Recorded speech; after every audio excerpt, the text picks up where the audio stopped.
जय जगन्नाथ। आज आम आलोचना करवा कालर कपाल तले ना ये गल्पटी दशम श्रेणी साहित्य सिंधु पुस्तकर द्वितीय गल्प जार नाम हेउछि कालर कपाल तले। माने काल काल कहले कौन सफल समय कपाल तले कालर समय अनुसारी कौन कौन चली देख ये कालर कपाल तले गल्पर गाल्पिक हेउछंती नंदिनी शतपथी। से 1931 रु 2006 मसीहा पर्यंत ताकर जीवन चर्या थिला। ताहले आमे नंदिनी शतपथी विषय प्रथमे देखिबा। देख ओडिशार राजनीति और ओडिया साहित्य जगत रे सुपरिचिता नंदिनी शतपथी एक सुप्रतिष्ठित साहित्यिक परिवार जन्मग्रहण करथिले। नंदिनी शतपथी कौन गोटे जो ओडिशा भितरे राजनीति और ओडिया साहित्य जगत रे सुपरिचित बोले परिचित भल भाव से परिचित थिबा से भली एक प्रतिष्ठित साहित्यकार परिवार से जन्मग्रहण करथिले किए नंदिनी शतपथी हैला। से नंदिनी शतपथींकर पितांकर नाम थिला कालिंदी चरण पाणिग्राही। कालिंदी चरण पाणिग्राही को किए बा न जाने है ना नहीं। से तंकर कन्या थिले तंकर झी कालिंदी चरण पाणिग्राहींकर कन्या थिले बा झीओ थिले नंदिनी शतपथी हैला। से कालिंदी चरण पाणिग्राही थिले सबुज साहित्यर अन्यतम प्रवर्तक। कि कालिंदी चरण पाणिग्राही थिले कौन सबुज साहित्यर अन्यतम प्रवर्तक। तांको पितृव्य किए थिले भगती चरण पाणिग्राही। से थिले प्रगतिवादी ओडिया साहित्य आंदोलन सूत्रधर थिले किए भगती चरण पाणिग्राही। कालिंदी चरण पाणिग्राहींकर पितांकर नाम हैला भगती चरण पाणिग्राही एवं नंदिनी शतपथींकर पितांकर नाम हैला कालिंदी चरण पाणिग्राही। आउ कालिंदी चरण पाणिग्राही थिले सबुज साहित्यर अन्यतम प्रवर्तक हेउचंती कालिंदी चरण पाणिग्राही। आउ भगवती चरण पाणिग्राही हेउचंती प्रगतिवादी ओडिया साहित्य आंदोलन सूत्रधर। बुझीला प्रगतिवादी ओडिया साहित्य आंदोलन सूत्रधर। छात्री अवस्थारू ओडिया कविता से जेते बेले से पढ़ुथिले तांकर स्टूडेंट थिले छात्र अवस्था थिला से अवस्थारू से कविता क्षुद्र गल्प रचना रे मनोनिवेश करिथिले किए आमर नंदिनी शतपथी हैला। किंतु राजनीतिक जीवनर व्यस्तता मध्यरे तांकर सारस्वत प्रधान स्वल्प हेले मध्य थिला शक्तिशाली। एकदा से थिले ओडिशार मुख्यमंत्री। बुझेला तांको रचित ओडिया क्षुद्र गल्प गुड़िक हेउची कौन केतोटी कथा सप्तदशी नामक पुस्तक दुईटे संकलित होईछि। ता सहित अनुवाद साहित्य रे तांको कृतित्व अभिसंवादित एवं से अनुवाद क्षेत्र रे मध्य तांकर अभिसंवादित अनुदित कृति गांधी कथामृत तांकर अनुदित कृति थिला कौन गांधी कथामृत निमित्त से केंद्र साहित्य एकाडेमी द्वारा पुरस्कृत। नंदिनी शतपथी कौन रचना करी केंद्र साहित्य एकाडेमी पुरस्कार पाइथिले से गांधी कथामृत रचना करी केंद्र साहित्य एकाडेमी पुरस्कार पाइथिले। ताहले 1998 रे साहित्य भारती सम्मान द्वारा मध्य से सम्मानित होइथिले। साहित्य भारती सम्मानित मध्य मिलथिला तांकू से केबे 1998 मसीहा रे किंबदंती इतिहास आधार रे कलिंगर जातीयता बोध नारीर स्वाभिमान वीरत्व और देश पई आत्मबलिदान हिंसा प्रमत्त युद्धखर मनीषर परिवर्तन बेस चमत्कार भाव में वर्णना करा जाइछि। एही गल्परे कौन वर्णना करा देख आधार रे ସେତେବେଳେ କଳିଙ୍ଗର ଜାତୀୟତା ବୋଧ ଜାତୀୟତା ଭାବନା କିଭଳି ଥିଲା, ତା ସହିତ ନାରୀର ସ୍ୱାଭିମାନ କେମିତି ଥିବା ଉଚିତ, ବୀରତ୍ୱ, ଦେଶ ପାଇଁ ଆତ୍ମବଳିଦାନ, ହିଂସା ପ୍ରମତ୍ତ, ବୁଝିହେଲା, ଯୁଦ୍ଧଖର ମଣିଷର ପରିବର୍ତ୍ତନ ବେଶ ଚମତ୍କାର ଭାବରେ ବର୍ଣ୍ଣନା କରାଯାଇଛି ଏହି ଆମ କାଳର କପାଳ ତଳେ ଗଳ୍ପରେ। ପ୍ରଥମେ ଦେଖିବା, ତଳେ କ୍ଷୀଣ ଧାରାରେ ବହି ଯାଇଥିବା ଦୟା ନଦୀର ପାଣି ହଠାତ୍ ଫୁଲି ଫୁଲି ଉଠିଲା। ଆଉ ଅଙ୍ଗଦ ଚୌଧୁରୀଙ୍କର ଆଖି ଆଗରେ ଚାହୁଁ ଚାହୁଁ ପାଣିର ରଙ୍ଗ ବଦଳି ଯାଇ ହୋଇଗଲା ଲାଲ। ପାଣି ରୁହେ ରକ୍ତର ନଦୀ। ବୁଝିହେଲା? ଦେଖ କ'ଣ ହେଲା, ଧଉଳି କ୍ଷୀଣ ଧାରାରେ ବହି ଯାଇଥିବା ଦୟା ନଦୀର ପାଣି ହଠାତ୍ ଫୁଲି ଉଠିଲା। ଧଉଳି ଯେତେବେଳେ କ୍ଷୀଣ ଧାରାରେ ବହି ଯାଇଛି ଦୟା ନଦୀର ତଳେ, ସେହି ସମୟରେ କ'ଣ ହେଇଛି, ଦୟାର ସାଗର ଥିଲେ ରାଜା ମହାରାଜ ମାନେ, ଏବଂ ଯେତେବେଳେ ଯୁଦ୍ଧ ଆରମ୍ଭ ହେଲା କ'ଣ ହେଲା, ପାଣି ହଠାତ୍ ଫୁଲି ଉଠି ଯାଇଛି, ବୋଲେ ତାଙ୍କର ଗର୍ବ ବଢ଼ିଯାଇଛି। ଏବଂ ଆଉ ଅଙ୍ଗଦ ଚୌଧୁରୀଙ୍କ ଆଖି ଆଗରେ ଚାହୁଁ ଚାହୁଁ, ଅଙ୍ଗଦ ଚୌଧୁରୀ ଥିଲେ, ସେଇ ଆଖି ଆଗରେ ଚାହୁଁ ଚାହୁଁ ପାଣିର ରଙ୍ଗ ବଦଳି ଯାଇ ହୋଇଗଲା ଲାଲ। ପାଣି ରୁହେ ସେ ରକ୍ତର ନଦୀ।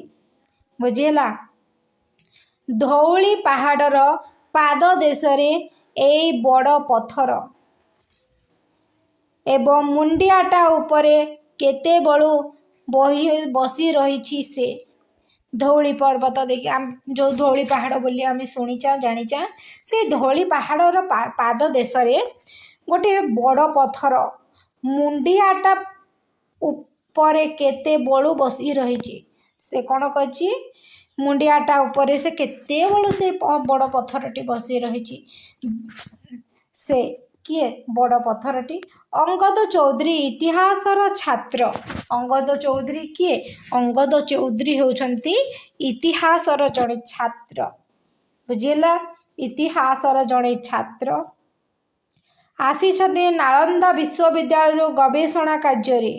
ସେ କ'ଣ, ନାଳନ୍ଦା ବିଶ୍ୱବିଦ୍ୟାଳୟର ଜଣେ ଛାତ୍ର, ସେ ଗବେଷଣା କାର୍ଯ୍ୟରେ ଆସିଥାନ୍ତି ସେଇ ଧଉଳିକୁ। ହେଲା? ବହୁ ବର୍ଷ ତଳେ ମଗଧରୁ ଆସି ସମ୍ରାଟ ଅଶୋକ କଳିଙ୍ଗ ବିଜୟ କରିଥିଲେ।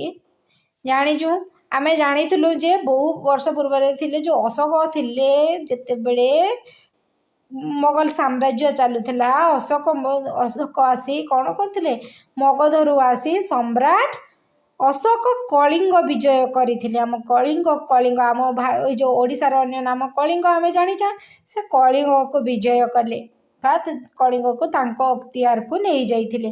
କିଏ? ଅଶୋକ। କିନ୍ତୁ କିଏ ଥିଲେ କଳିଙ୍ଗର ରାଜା? କିଏ ଥିଲେ କଳିଙ୍ଗର ରାଜା?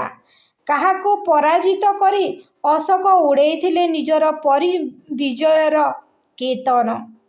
ସେ ନିଜକୁ ନିଜେ ପ୍ରଶ୍ନ କରୁଛନ୍ତି, ସେଇ କଳିଙ୍ଗର ରାଜା କିଏ ଥିଲେ ଏବଂ କାହାକୁ ବିଜୟ କରି ସେ ତାଙ୍କର ବିଜୟର କେତନ, ବିଜୟର ପତାକା ଉଡ଼େଇଥିଲେ ବୋଲି ଆମ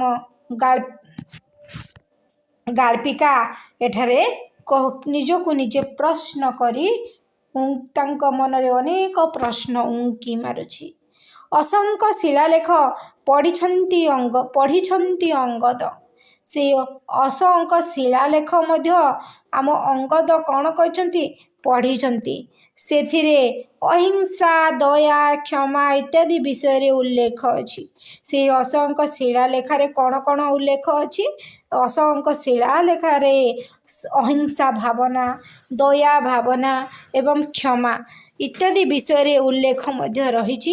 ଆହୁରି ମଧ୍ୟ ଲେଖା ଅଛି ରାଜାର ରନ୍ଧନଶାଳା ଏବଂ ସାଧାରଣ ପ୍ରଜାର ରନ୍ଧନଶାଳାରେ କେତୋଟି ମୟୂର ମାଂସ ରନ୍ଧନ କରାଯାଇପାରିବ। କ'ଣ ହେଲା? ଦେଖ, ସେଥିରେ ଆଉ କ'ଣ ଲେଖା ହେଲା ଯେ ରାଜାର ରନ୍ଧନଶାଳା କିମ୍ବା ସାଧାରଣ ପ୍ରଜାଙ୍କ ରନ୍ଧନଶାଳାରେ ମଧ୍ୟ କେତୋଟି ମୟୂର ମାଂସ ରନ୍ଧନ କରାଯାଇପାରିବ। କିନ୍ତୁ କଳିଙ୍ଗ ରାଜାଙ୍କ ବିଷୟରେ ତ କେଉଁଠି କିଛି ଲେଖା ହୋଇନଥିଲା। ସେଇ କଳିଙ୍ଗ ରାଜାଙ୍କ ବିଷୟରେ କିଛି ବି ଲେଖା ହେଇନାହିଁ। ସେ ସମୟରେ କଳିଙ୍ଗ ରାଜା କିଏ ଥିଲେ ଜଣା ନାହିଁ। ଏବଂ ଅଶୋକ ଯେତେବେଳେ କ'ଣ କଳିଙ୍ଗ ଜୟ କଲେ, ସେ ସମୟ ଅଶୋକଙ୍କ ସବୁ ଶିଳାଲେଖ ଗୁଡ଼ିକରେ ଅଶୋକଙ୍କ ବିଷୟରେ ରଚନା କରାଯାଇଛି। କିନ୍ତୁ କଳିଙ୍ଗ ରାଜାଙ୍କ ବିଷୟରେ କିଛି ରଚନା କିଛି ଲେଖାଯାଇ ନାହିଁ, ଲିପି ହୋଇନାହିଁ। ହେଲା, ଧଉଳି ପାହାଡ଼ ଚାରିପଟେ ବୁଲି ବୁଲି ଶେଷରେ ସେ ଆସି ବସି ପଡ଼ିଛନ୍ତି ଏକ ପଥର ଉପରେ। ଯେ ଧଉଳିଗିରି ହେଲା, ସେ ଧଉଳିଗିରି ଚାରିପଟେ ବସି ପଡ଼ିଛନ୍ତି ଗୋଟିଏ ପଥର ଉପରେ। ସୂର୍ଯ୍ୟର ଶେଷ କିରଣ କେତେବେଳୁ ଦୟା ନଦୀର ଛାତି ଉପରୁ ଅପସରି ଗଲାଣି। ସେ ପାଖରେ ଯେଉଁ ଦୟା ନଦୀ ଥିଲା, ସେ ଦୟା ନଦୀରୁ କ'ଣ ସୂର୍ଯ୍ୟ କିରଣଟି ହଟିଗଲାଣି। ହେଲା, ରକ୍ତର ସୁଅକୁ ଚାହିଁ ଚମକି ଉଠିଲେ। ଚାରିଆଡ଼ର କ୍ଷେତ ବାଡ଼ି କୁଆଡ଼େ ମିଳାଇ ଗଲାଣି। ସେ ରକ୍ତର ସୁଅକୁ ଚାହିଁ କ'ଣ କରିଛନ୍ତି? ଚମକି ଉଠି ଯାଇଛନ୍ତି ଏବଂ ଚାରିଆଡ଼ର କ୍ଷେତ ବାଡ଼ି କୁଆଡ଼େ ମିଳାଇ ଗଲାଣି। ଘଞ୍ଚ ଜଙ୍ଗଲରେ ଭରିଗଲାଣି ସମଗ୍ର ଅଞ୍ଚଳ। ତାହାରି ଭିତରୁ ଶୁଣାଯାଉଛି ଅସଂଖ୍ୟ ଘୋଡ଼ା ଟାପୁର ଟପ୍ ଟପ୍ ଶବ୍ଦ। ଏବଂ ସେ ଆହୁରି ଟିକିଏ କାନ ଡେରିଲେ। ଯେତେବେଳେ ସେ ପଥର ଉପରେ ବସିଥିଲେ, ସେ ପଥର ସୁଅକୁ ଚାହିଁ ଚମକି ଉଠି ପଡ଼ିଲେ ଏବଂ ଚାରିଆଡ଼େ ସବୁ କ୍ଷେତ ବାଡ଼ି କୁଆଡ଼େ ମିଳାଇ ଯାଇଛି। ଆଉ ସେଇ କ୍ଷେତ ବାଡ଼ି ନାହିଁ। ଘଞ୍ଚ ଜଙ୍ଗଲ ଭରି ଯାଇଛି ସମଗ୍ର ଅଞ୍ଚଳରେ ଏବଂ ତାହାରି ଭିତରୁ ଶୁଣାଯାଉଛି ଯେ ଘୋଡ଼ାର ଟପ୍ ଟପ୍ ଶବ୍ଦ, ପୁଣି ଅସଂଖ୍ୟ ଘୋଡ଼ାର ଟପ୍ ଟପ୍ ଶବ୍ଦ। ସେ ଆହୁରି ଟିକିଏ କାନ ଡେରି ଦେଇ ଶୁଣୁଛନ୍ତି। କହୁଛନ୍ତି, ଘୋଡ଼ାଟାପୁ ଆଉ ରେସାର ସହିତ ଅସ୍ତ୍ରର କ୍ଷଣତ୍କାରରେ କମ୍ପି ଉଠିଲା ଧଉଳି ପର୍ବତ। ସେହି ସମୟରେ ଧଉଳି ପର୍ବତ କମ୍ପି ଉଠିଛି। ଯେତେବେଳେ ସେ ବସି ପଡ଼ିଛନ୍ତି, ସେତେବେଳେ କ'ଣ ହେଇଛି ଧଉଳି ପର୍ବତରେ? ସେହି ସମୟରେ ଅସଂଖ୍ୟ ଘୋଡ଼ାର ଟପ୍ ଟପ୍ ଶବ୍ଦ ଶୁଭାଯାଇଛି ଏବଂ ଘୋଡ଼ାଟାପୁ ଆଉ ହେରେସାର ସହିତ ଅସ୍ତ୍ରର କ୍ଷଣତ୍କାରରେ କମ୍ପି ଉଠିଛି ସେହି ଧଉଳି ପର୍ବତ। ଏବଂ 2 ଆଣ୍ଠୁ ଭିତରେ ମୁହଁକୁ ଗଞ୍ଜି ବସି ରହିଲେ ଅଙ୍ଗଦ। କ'ଣ ହେଇଛି? ସେଇ 2 ଆଣ୍ଠୁ ଭିତରେ ଅଙ୍ଗଦ ବସିଥିଲେ। ଗଞ୍ଜିକି ବସିକି ବିଚରା ଡରି ଯାଇକି ପୁରା ଗଞ୍ଜିକି ବସି ପଡ଼ିଛନ୍ତି ଅଙ୍ଗଦ ଆମର। ଭୟରେ ସମଗ୍ର ଶରୀର ତାଙ୍କର କମ୍ପି କମ୍ପି ଉଠିଲା। ଯେତେବେଳେ ଟପ୍ ଟାପୁର ଘୋଡ଼ାର ଟପ୍ ଟପ୍ ଶବ୍ଦ ଶୁଭାଯାଉଛି ଏବଂ ତା ସହିତ କ୍ଷଣତ୍କାରରେ କମ୍ପି ଉଠିଛି ଧଉଳି ପର୍ବତ, ସେତେବେଳେ ଆମର ଅଙ୍ଗଦ କ'ଣ କରିଛନ୍ତି? ଡରି ଯାଇଛନ୍ତି। ଯାହାଫଳରେ ଡରି ଯାଇ ସେ 2 ଆଣ୍ଠୁ ଭିତରେ ମୁହଁକୁ ଗଞ୍ଜି ବସି ରହିଛନ୍ତି। କେତେବେଳେ ଯାଏଁ ସେ ସେଇଭଳି ବସି ରହିଛନ୍ତି ଖିଆଲ ନାହିଁ। କେତେ ପର୍ଯ୍ୟନ୍ତ ସେ ବସି ରହିଛନ୍ତି ସେଠାରେ କିଛି ଜଣା ପଡ଼ିନାହିଁ, ବା ସେ ବିଷୟରେ କିଛି ତାଙ୍କର ଜ୍ଞାତ ନାହିଁ ଆମର ଗାଳ୍ପିକାଙ୍କର। ହଠାତ୍ କାନ୍ଧ ଉପରେ କାହାର ସ୍ପର୍ଶରେ ସେ ଚମକି ପଡ଼ି ମୁଣ୍ଡ ଟେକିଲେ। ହଠାତ୍ କ'ଣ ହେଇଛି? ଅଙ୍ଗଦଙ୍କ କାନ୍ଧ ଉପରେ କିଏ ଗୋଟେ ସ୍ପର୍ଶ କରିଦେଇଛି ଏବଂ ସେ ଚମକି ପଡ଼ି ଯାଇଛନ୍ତି, ମୁଣ୍ଡଟି ଟେକିଛନ୍ତି। ଯାହାଫଳରେ ସାମନାରେ ଠିଆ ହୋଇଛନ୍ତି ଜଣେ ଦୀର୍ଘଦେହୀ ପୁରୁଷ।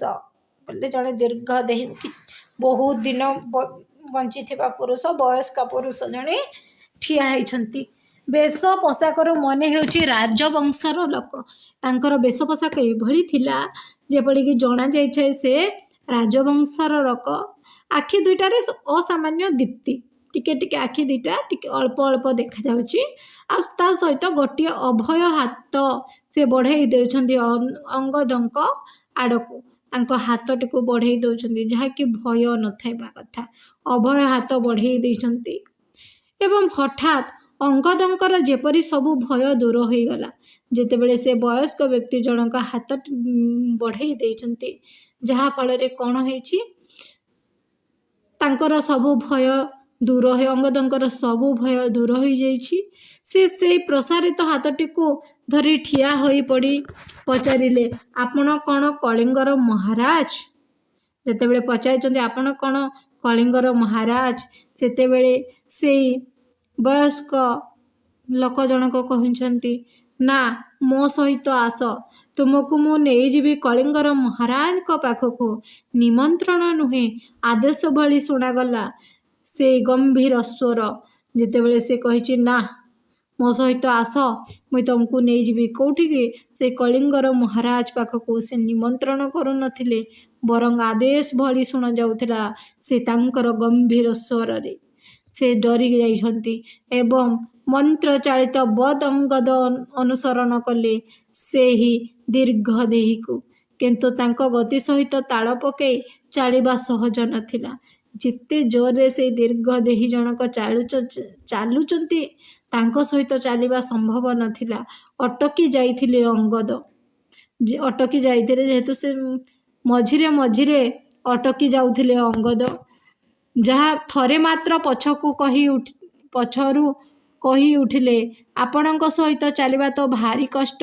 ଦୟାକରି ଗତି ଟିକିଏ ଶିଥିଳ କରନ୍ତୁ, ମାନେ ଟିକେ ଧୀର କରନ୍ତୁ। ମୁଁ ଆପଣଙ୍କ ସହିତ ଚାଲିପାରୁନାହିଁ ବା ଆପଣଙ୍କ ସହିତ ଚାଲିବା କଷ୍ଟ ହେଉଛି। ତେଣୁ କରିକି ଦୟାକରି ମୋତେ ଟିକେ ଆପଣଙ୍କର ଗତି ଶିଥିଳ କରନ୍ତୁ ବୋଲି କହୁଛନ୍ତି ଅଙ୍ଗଦ ସେଇ ଦୀର୍ଘଜୀବୀକୁ। ମୁହୂର୍ତ୍ତକ ପାଇଁ ମଧ୍ୟ ପଛକୁ ନ ଚାହିଁ ସେ କହିଲେ, ମୁଁ ତ ଦୁନିଆରେ ସବୁଠାରୁ ଶୀଘ୍ର ଚାଲେ। ଏବଂ କଳିଙ୍ଗ ରାଜପ୍ରସାଦର ଦରବାର କକ୍ଷ ନିକଟରେ ପହଞ୍ଚାଇ ଦେଇ କେଉଁଆଡ଼େ ଚାଲିଗଲେ ସେହି ବ୍ୟକ୍ତି। ଅଙ୍ଗଦ ଦେଖିଲେ ମହାରାଣୀ କୁରୁବକୀ ଧୀରେ ଧୀରେ ଓହ୍ଲାଇ ଆସୁଛନ୍ତି ପାହାଚ ଉପରେ, ପାହାଚ ଅତିକ୍ରମ କରି ଦରବାର କକ୍ଷକୁ। କୁରୁବତୀ ଓ ମହାରାଣୀ କୁରୁବତୀ କ'ଣ କରିଛନ୍ତି? ସେଇ ଓହ୍ଲାଇ ଆସୁଛନ୍ତି ପାହାଚ ଉପରେ, ପାହାଚ ଅତିକ୍ରମ କରି ଦରବାର କକ୍ଷକୁ।